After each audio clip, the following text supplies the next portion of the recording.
my top 10 mottos that have helped me in my life. The first one, and I love this one, and I used to say it over and over again to people who worked with me, was make your own luck. I truly believe that this is a very, very crucial thing as you're going through life and work, because your life is your own. You're the only person that can make yourself successful.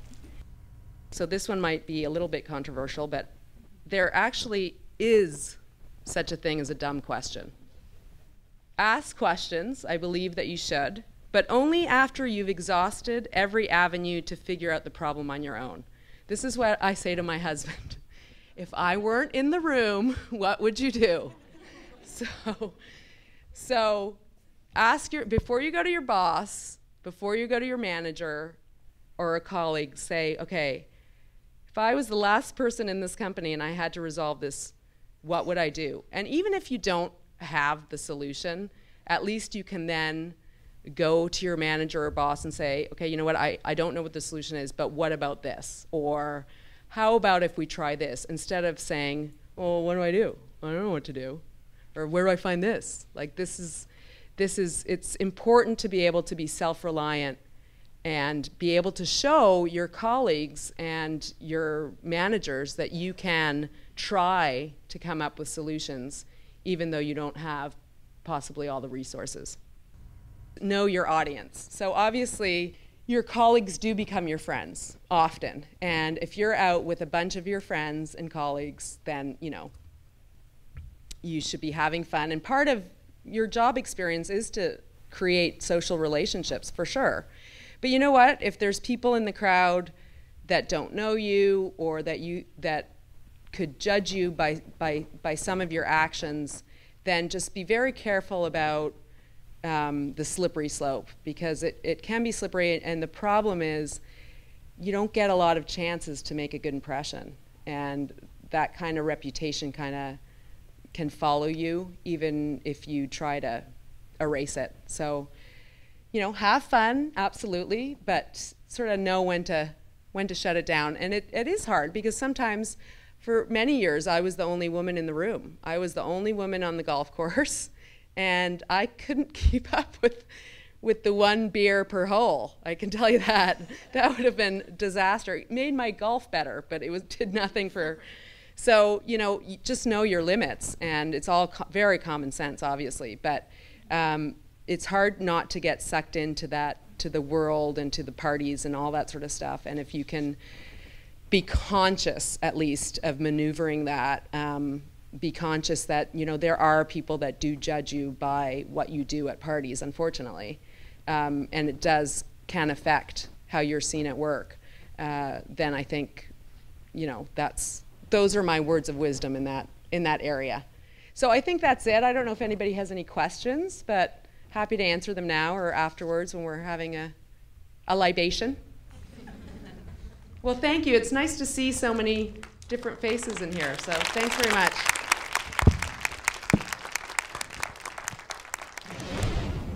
So just as men and women have tendencies around the way that they communicate, there are certain tendencies that younger professionals have in the way that they communicate.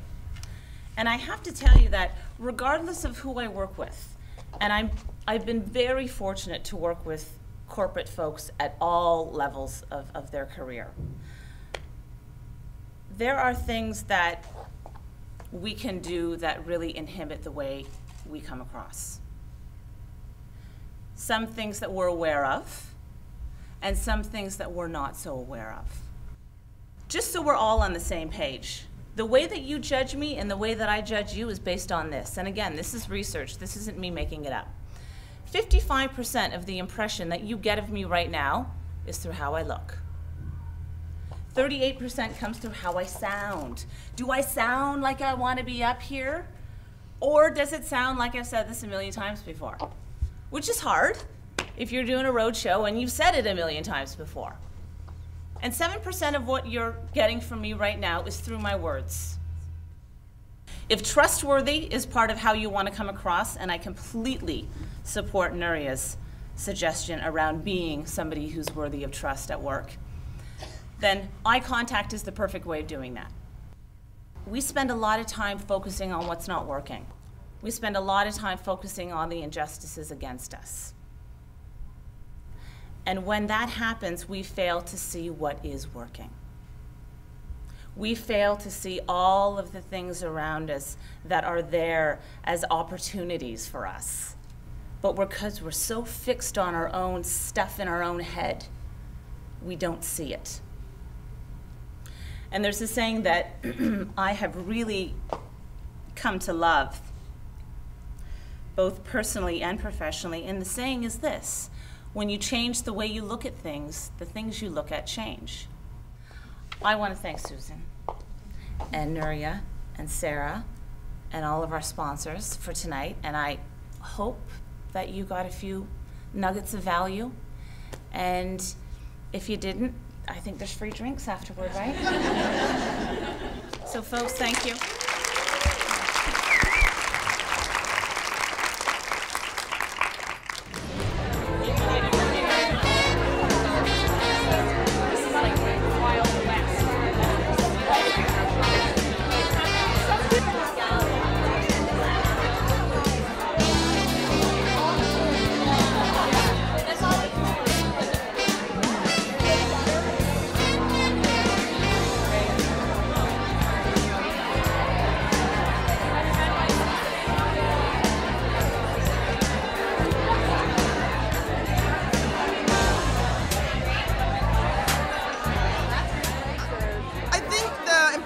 Was to be true to yourself and just to be honest and to strive for what you want to achieve. That really resonated with me, and the fact that you had the two speakers who had so much experience in the industry and on corporate world, so you knew how to act. Right. I mean, it sort of opened up your mind to different things. It was a great presentation. It was really good. As a newcomer in the industry, it just feels as though it's a good stepping stone as to learn where I should go or where I should kind of gear, put my efforts into. I'm really happy I came tonight, and I feel very empowered and inspired to start fresh tomorrow. I thought the other point of always being responsible for what people ask you to do rather than passing it on, I think that's a really great quality to have. I think it was well done. I like that it was 2 speeches, so it wasn't extremely long, but it was informative and really good, and this is fun too. To see all these amazing women here now and supporting each other and learning from each other, and if it can keep it up, I think amazing things will happen. The feedback has been amazing, which is always very good to hear, and people want to know what's next, and we have lots of ideas that we're sending out tomorrow, so people will hopefully let us know, because it's for them, so we need their input. I just think that we both recognize that there was a lack of opportunities for women in our film industry and distribution to get together, to socialize, and to mentor each other. And so we saw this as an opportunity to do that. And the Canadian Picture Pioneers gave us a voice, basically, to do this.